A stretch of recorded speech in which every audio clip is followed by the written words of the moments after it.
So we get this question all the time, maybe more than any other. It's, how do I learn a new language? And more importantly, how do I do it fast? Exactly. Fast.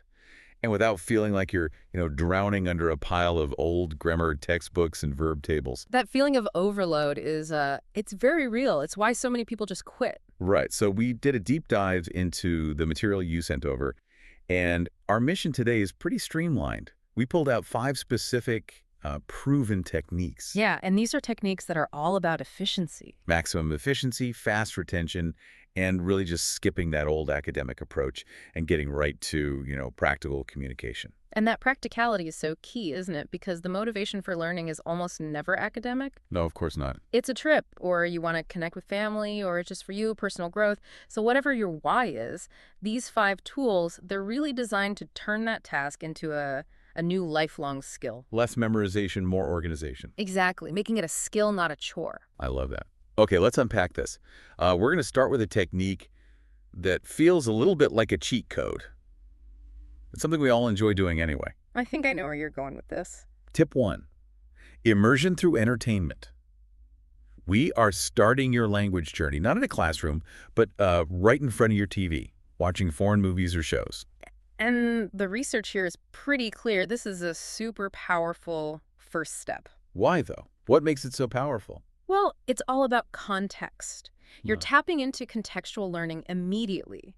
When you study vocabulary lists, those words, they just exist in a vacuum. Right. They're just floating there. But when you hear a word in, say, a dramatic movie scene, your brain processes it with sound, with visuals, and maybe most importantly, with emotion. And that emotional context, that has to be the key, right? It's everything. If an actor shouts a phrase in anger or whispers it, the meaning it sticks so much harder than if you just read it on a flashcard. Absolutely. The sources talk about this a lot. It helps you master not just pronunciation, but the full emotional expression, the tone. So you sound like a real person. Exactly, because language isn't just words, it's about conveying meaning. And studies show that when emotion is tied to information, the hippocampus, the memory center of the brain, it flags that info as high priority. Interesting. You need that nuance. Otherwise, you might sound technically correct, but you could come off as emotionally flat or even rude. Okay, but here's the catch the sources point out. This can't just be passive watching. No, you can't just throw on a French film and zone out. It has to be treated like a study session. Absolutely. Think of it as active listening. The material we looked at recommends a very specific progression. So at the beginning, you start with the foreign audio, but, keep the English subtitles on. Okay, so you're matching sounds to concept. You got it. And you Right. pause a lot. You might jot down words, replay little sections. I've done that. It can be frustrating, right? You pause, you rewind, you're looking something up, and then you've missed the next minute of the plot. That's the dedicated phase, for sure. But once you start to feel some familiarity, like maybe you're recognizing 60 or 70% of the basic stuff, that's your cue. To up the difficulty. Right, you challenge yourself, you switch the subtitles to the target language. Now your brain has to bridge the gap between the sound and the text. Oh, that's a big leap. It is. And then finally, when you feel confident, you just turn them off completely. That's how you go from just understanding to actually retaining it. But wait a minute, if we only watch movies, aren't we just absorbing a lot of slang and super informal speech? That's a great question. Are we going to sound like we learned the language from some cheesy buddy comedy? That is a valid concern, and that's exactly where we need to transition. Immersion gives you this massive, rich, but disorganized input. It's a flood. But of words, yeah. So to avoid sounding like you're a character from a B movie, we need a way to organize that chaos.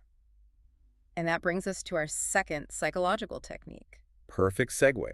Tip 2, the chunking method. Now, this is fascinating because it comes from pure cognitive science.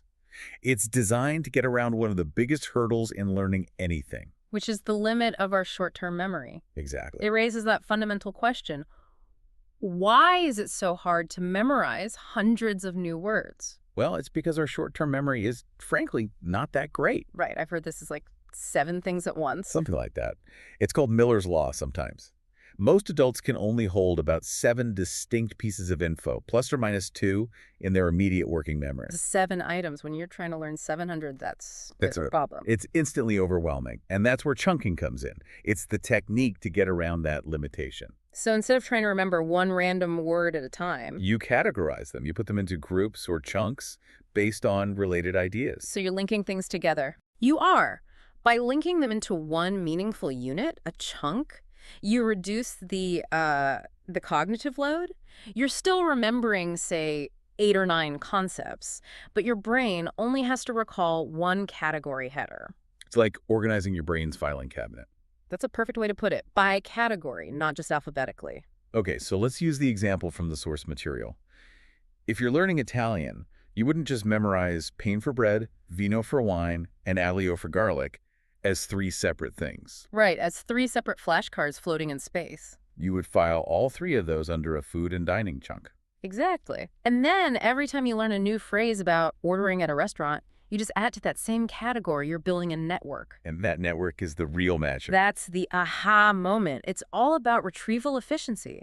When you need to order food, your brain doesn't have to scan through thousands of words. It just goes straight to the food category. It's so much easier to recall words by, going back to a chunk that has a specific meaning. It links them through context and use. So much more powerful. That makes incredible sense. Okay, so we know how to organize the words. Let's pivot now to which skills and which words we should focus on first, because the sources are pretty critical of the old school approach here. They are. And that brings us right to tip 3. Focus on speaking over writing. A big one. A very big one.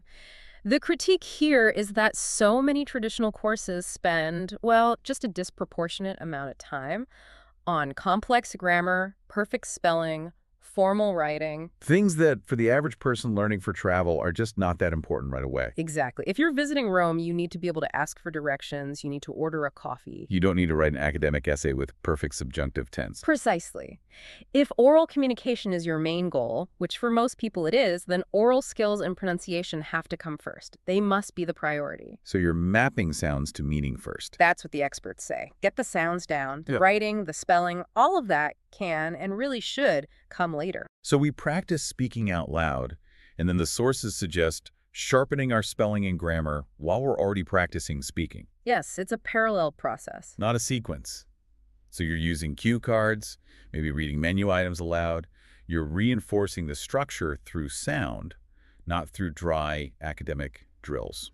The goal here is really that 80-20 efficiency. You've heard of the Pareto principle, right? Of course. Well, 80% of your communication is probably going to be handled by just 20% of the language's complexity. So master that 20% first. Master that 20%, trying to perfect everything else early on, that just leads to burnout. I think that 80-20 rule is a great way to think about it, especially for people who get hung up on perfection. And that leads us right into our next tip, which is pretty similar. Tip 4 is all about the vocabulary hurdle. Ah, the endless list of words. Yeah, we've all felt it. You look at a dictionary and see thousands of words, and it just feels impossible. To beat that feeling, you have to be ruthless. You have to prioritize your vocabulary. And the question is simple. Right. So simple. Which words are used most often in daily life? And which are the most practical for the situations you're actually going to be in? Because you don't need 10,000 words. Not even close. Research shows that just a few hundred high-frequency words account for a huge percentage of most spoken conversation. Right.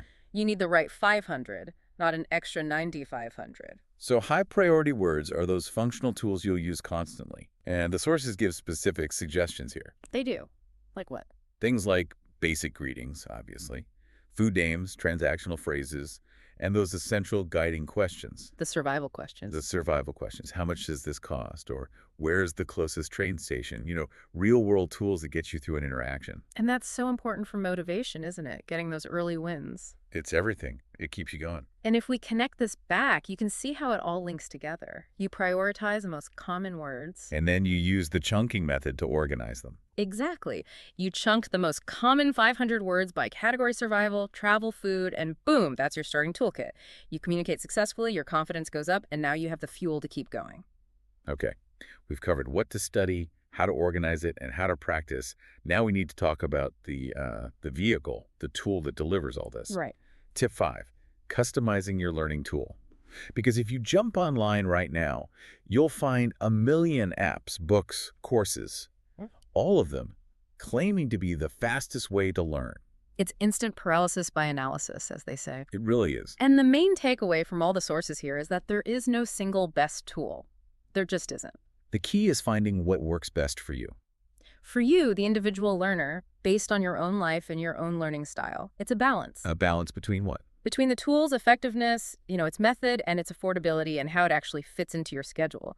If you buy some expensive program that you can never find time for, you're just not going to stick with it. And the sources get really specific here, breaking it down based on your urgency and availability. They give some great scenarios. They do.